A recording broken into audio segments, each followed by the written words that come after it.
Salam alaikum wa rahmatullahi ta'ala wa barakatuh. Aujourd'hui, nous allons voir ensemble la correction de devoir numéro 1, semestre 1, pour deuxième bac PC, SM et SVT. L'exercice 2 concerne physique 1, propagation d'ondes lumineuses. Donc, premièrement, on réalise une expérience en utilisant un laser, une fonte de la largeur réglable, petit a, et un écran blanc, qui est là. Le dispositif est présenté ci-contre. Les mesures de la largeur de la fonte petit a, de la distance de la fonte à l'écran, la distance de la fonte à l'écran c'est grand D, et la largeur de la zone lumineuse centrale ou bien la tâche centrale de la largeur grand L ici sur l'écran. Donc conduisant au résultat suivant. Donc la largeur de la fonte c'est 0,2 mm. Donc D, la distance entre la fonte et l'écran c'est 2 mètres. La largeur de la tâche centrale c'est 2,6 mm qui est là. Donc la première question, quel est le phénomène, donc quel est le nom du phénomène observé, c'est-à-dire sur l'écran.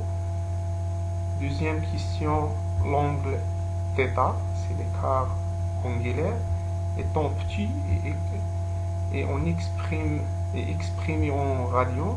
Donc on peut utiliser l'approximation tangente de θ égale θ en radians. Calculer l'angle θ en radians. La question 3, quelle est la relation liant l'angle θ et la longueur d'onde lambda de la lumière et la largeur petit a de la fonte. La question 4, calculer la longueur d'onde lambda. 5, quelle est la relation entre lambda, la longueur d'onde, et célérité de la lumière dans le vide, une fréquence de la radiation lumineuse, indiquer leur unité dans le système international. 6, exprimer la relation entre L et lambda. 7, quelles sont approximativement les longueurs d'onde dans le vide des radiations bleues et rouges. 8, indiquer comment varier la longueur, donc comment varier la largeur de la tâche centrale L lorsqu'on remplace le laser émettant la lumière rouge par un laser émettant la lumière bleue, et aussi comment varier la largeur L de la tâche centrale lorsqu'on diminue la largeur de la fonte suite A.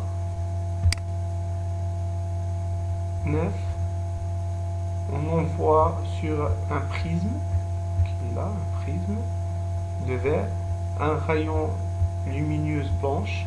Celui-ci traverse le dioptre. L'air vert sans être réfracté, mais il sera réfracté sur le dioptre vers l'air. On considère la radiation rouge et la radiation bleue contenues dans ce rayonnement de la lumière blanche. On connaît les indices de réfraction du verre pour ces deux rayons, donc le rayon rouge, l'indice de réfraction du rayon rouge égale 1,5 et l'indice de réfraction du rayon bleu égale 1,6. La question 9, hein? Donc pourquoi le rayon ne se réfracte pas lors de son passage au niveau du dioptre l'air vert? la question 9.2, construisez sur la figure jointe les rayons rouges et le rayon bleu à la sortie du prisme. Vous justifierez vos constructions par les calculs du cas. Donc 9.3, calculez l'angle que fait le rayon bleu avec le rayon rouge à la sortie de prisme, c'est-à-dire à la deuxième face de prisme. Donc maintenant il faut stopper la vidéo et essayer de répondre question par question avant de passer à la correction. Donc maintenant on passe à la correction. Donc en commençant par la première question, donc quel est le nom du phénomène observé? Donc phénomène observé sur l'écran. Voyons un rayon lumineux sur une fente. On observe tache centrale, tache sombre, des taches centrales perpendiculaires à l'axe de la fente.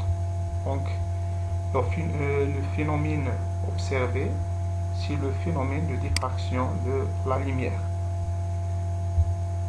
Pour la deuxième question, l'angle θ, c'est l'angle là, c'est l'écart angulaire entre le centre de la tache centrale et l'extrémité de la tache centrale.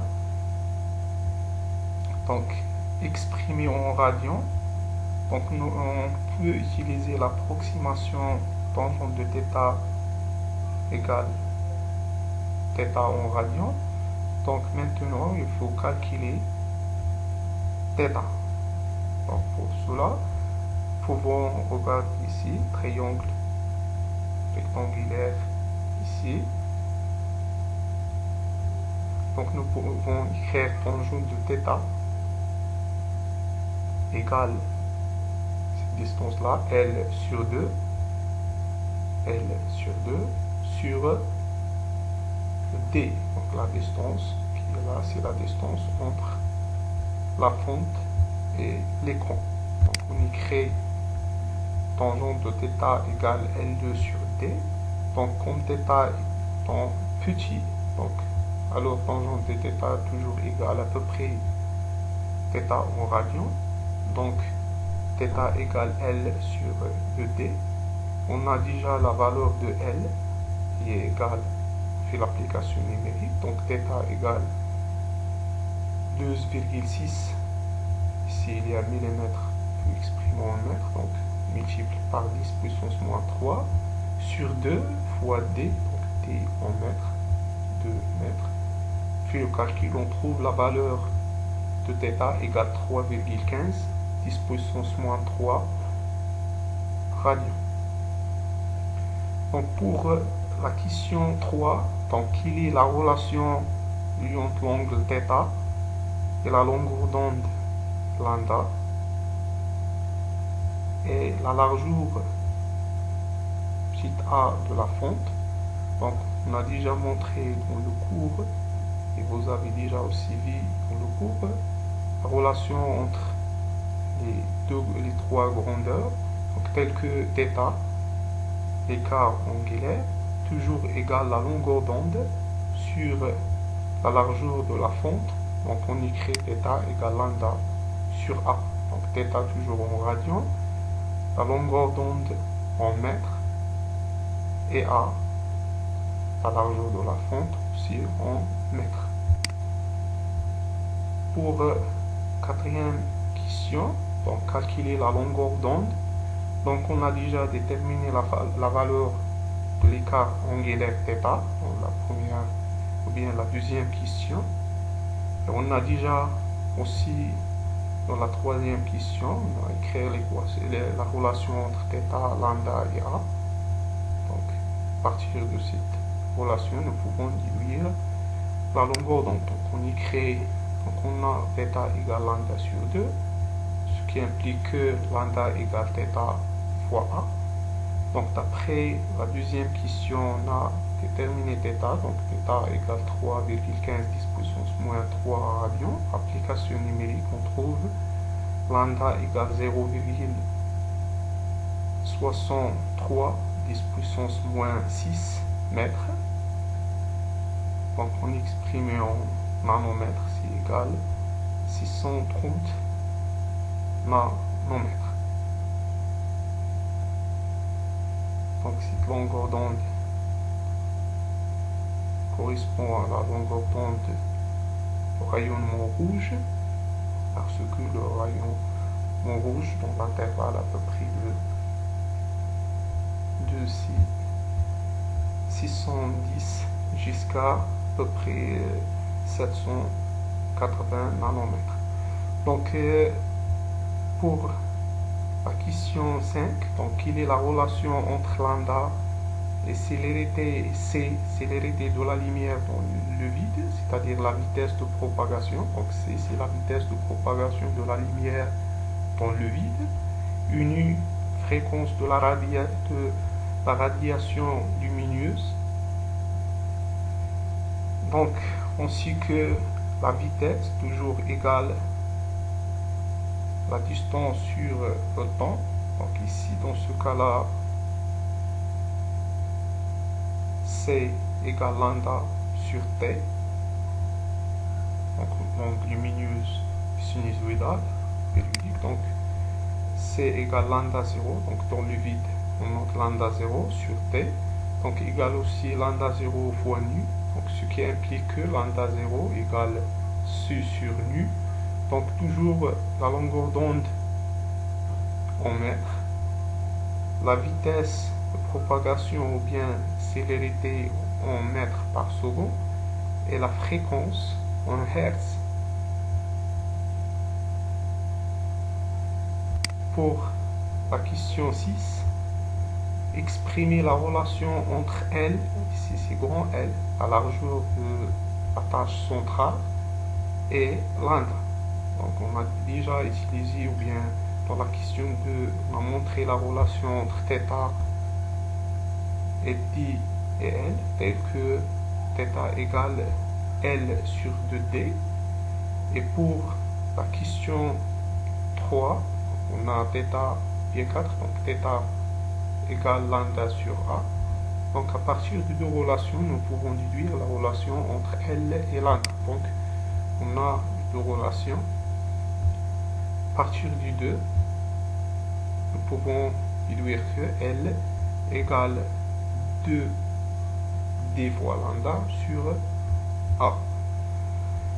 Donc qu'ils sont approximativement des longueurs d'onde dans le vide et des radiations bleues et rouges, donc dans le spectre visible, on a le spectre visible constitué de 4 ou bien de 7 couleurs monochromatiques. Donc il commence par l'ultraviolet de faible longueur d'onde, puis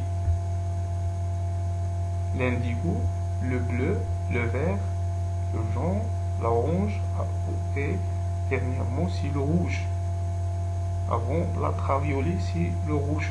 Donc pour le rayon bleu, donc la longueur d'onde à peu près ou bien approximativement 480 nanomètres pour l'intervalle de 460 jusqu'à 50 ou bien 4. Donc la moyenne c'est 480. Et pour le rouge, il commence à partir de 600, à partir de 620, 610 jusqu'à 680. Donc approximativement la longueur d'onde de rayon rouge c'est 700 nanomètres.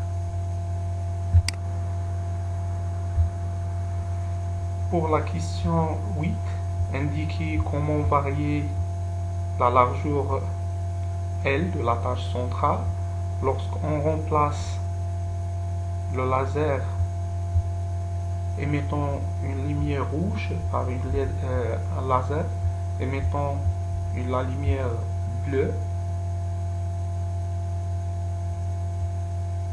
Donc, on remplace par la lumière bleue, qui est de la longueur d'onde plus petite que le rouge.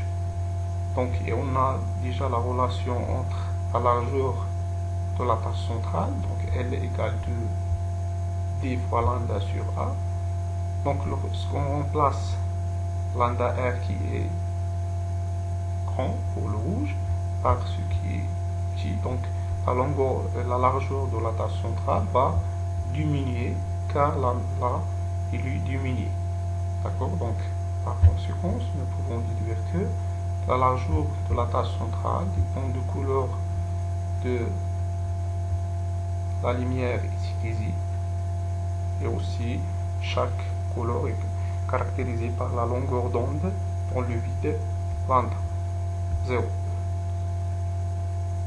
Mais lorsque la longueur d'onde en général, lorsque la longueur d'onde est diminuée,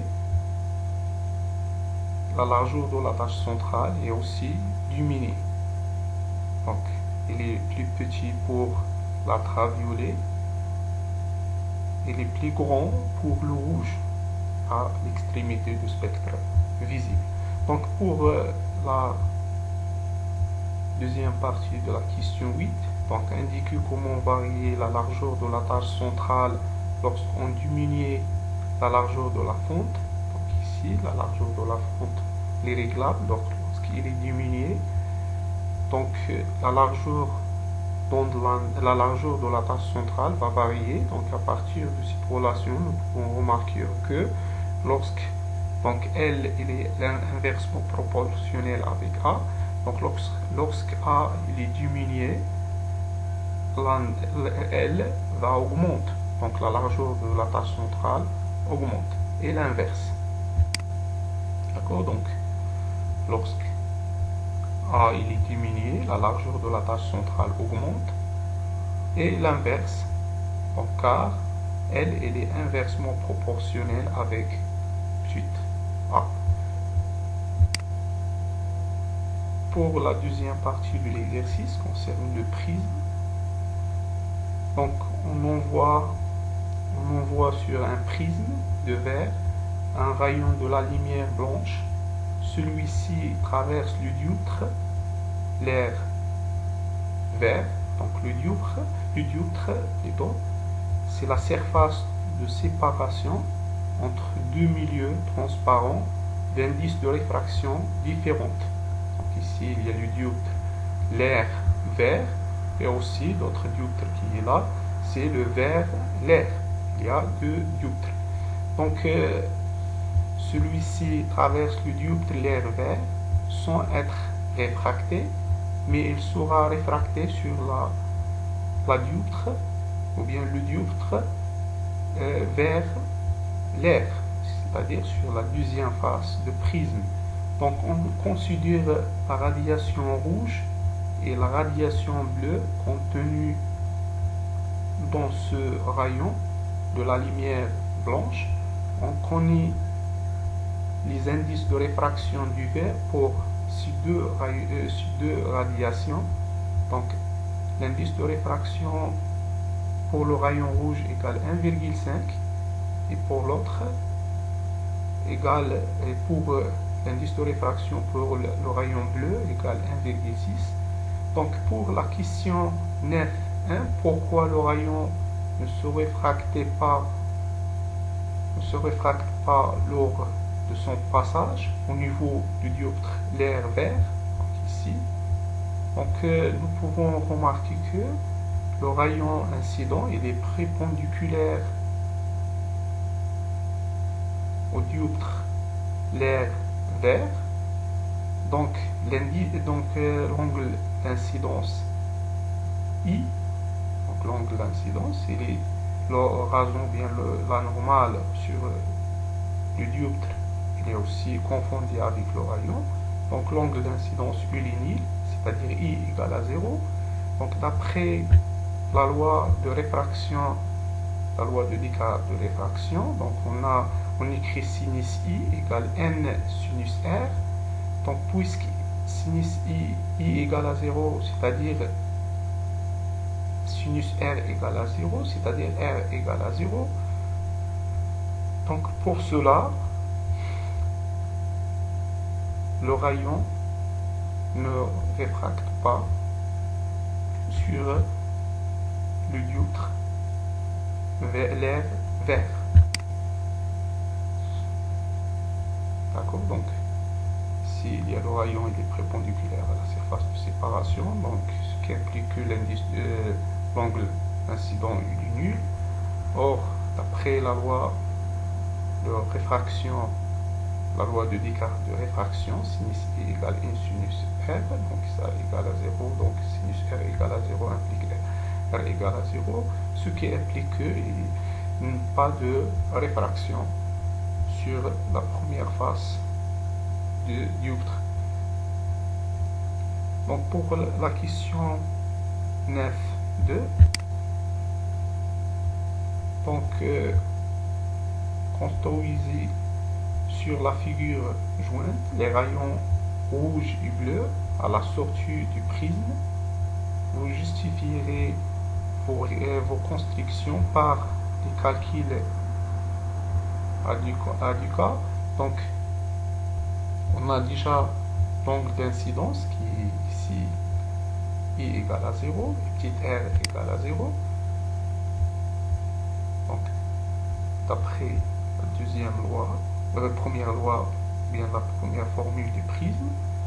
Donc les autres formules du prisme, les 2, 3 et 4, donc on écrit ici la loi de Descartes de réfraction. Donc ici c'est l'angle R, donc l'incidence, ici c'est R', ici I, donc on écrit N sinus R' égale 1 fois sinus I', et aussi l'angle de prisme A, qui est là, égale toujours R plus R', ou bien R' plus R, et l'angle, bien la déviation totale, égale I plus I' moins A.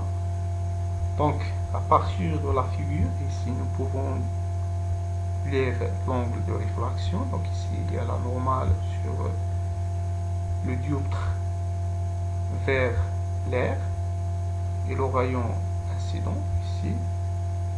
Donc, c'est R'. Donc, R', pouvons déterminer à partir de là, c'est de 10, 20, 30, à peu près 34. Donc, à peu près 34, 33, 32. Bon, à peu près, on a la valeur de 34 degrés. Donc pour calculer maintenant, pour tracer les rayons rouge et bleu, il faut déterminer pour chaque rayon l'angle de déviation totale et aussi l'angle de réfraction plutôt, I'. Donc on commence par le rayon rouge de l'indice de réfraction qui est R égale 1,5. Donc on applique cette formule là. Donc pour calculer I', on a R' déjà déterminé à partir de la figure. Donc on détermine I' pour le rayon rouge, donc I égale sinus moins 1 de NR sinus R', application numérique, donc N sinus moins 1 de NR 1,5, donc sinus de 34, application numérique, on trouve I' rouge égale 57 degrés, donc or R, l'angle de réfraction sur le dioptre l'air vert est nul, donc ce qui implique que A égale R' égale aussi 34. Donc pour l'angle de déviation, bien déviation totale, pour le rayon rouge, égale 0 plus 57 moins 30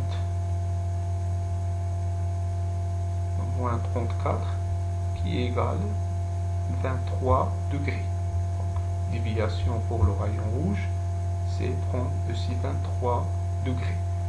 Donc on fait le même calcul pour le rayon bleu. Et on a appliqué aussi les mêmes formules. Donc pour le rayon bleu, N bleu égale 1,6 Donc, I' bleu égale sinus moins 1 de M bleu fois sinus de F prime.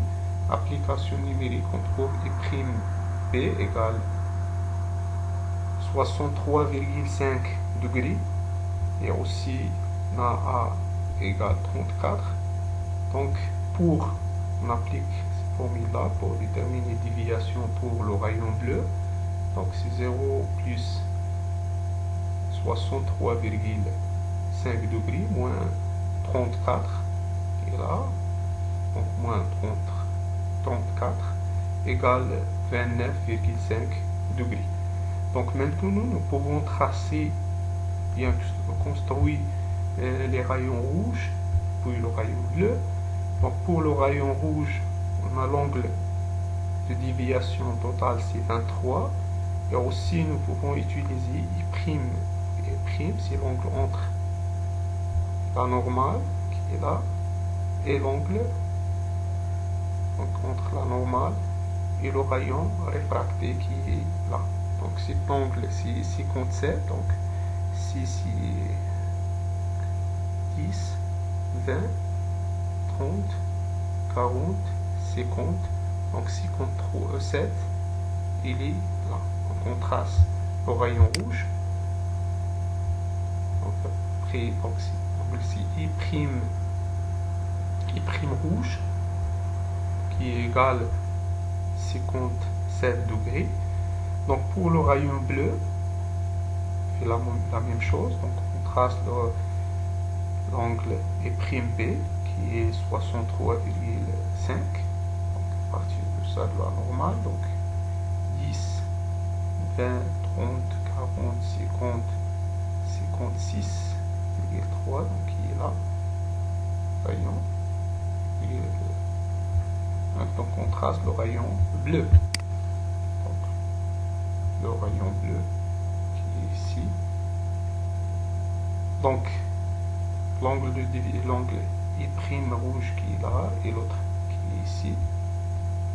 Et pour déterminer ou bien tracer l'angle de déviation totale pour le rouge et le bleu, il suffit de faire prolongement du rayon incident qui est là. Et on détermine, on trace DR et D bleu qui est là. Donc toujours le rayon de la longueur d'onde plus petit, il est plus dévié. Donc pour le bleu, il est plus petit. Donc aussi pour le spectre visible, toujours on remarque qu'il est le plus dévié qui est en bas, ou bien proche à la base de prisme, c'est le rayon ultraviolet, plutôt le rayon violet, puis l'indigo, le bleu, le vert, le jaune, l'orange et le rouge pour le spectre visible. Donc maintenant on passe à la question 9.3. Donc pour la question 9.3, donc calculer l'angle que fit le rayon bleu avec le rayon rouge à la sortie de prisme, c'est-à-dire à la deuxième phase de prisme ici. Donc on a déjà tracé les deux rayons. Donc l'angle de déviation, c'est l'angle entre les deux. Donc soit on utilise I' bleu moins I' rouge, ou bien déviation totale. Donc D bleu moins rond D rouge. Donc on écrit D', on note D', c'est l'angle que fait le rayon bleu avec le rayon rouge, la sortie du prisme, égale D bleu moins D rouge, c'est 29,5 moins 20,3, donc égale 6,5 degrés. Donc cet angle ici, c'est 6,5 degrés. Donc بهذا ننهي تصحيح 80 ثانية بالنسبة لهذا الفرد. لا تنسوا الاشتراك في القناة والتواصل مع الأصدقاء لكي تعم الفائدة. نلتقي إن شاء الله بالنسبة لإكزرسيس 3 pour la physique. Au revoir.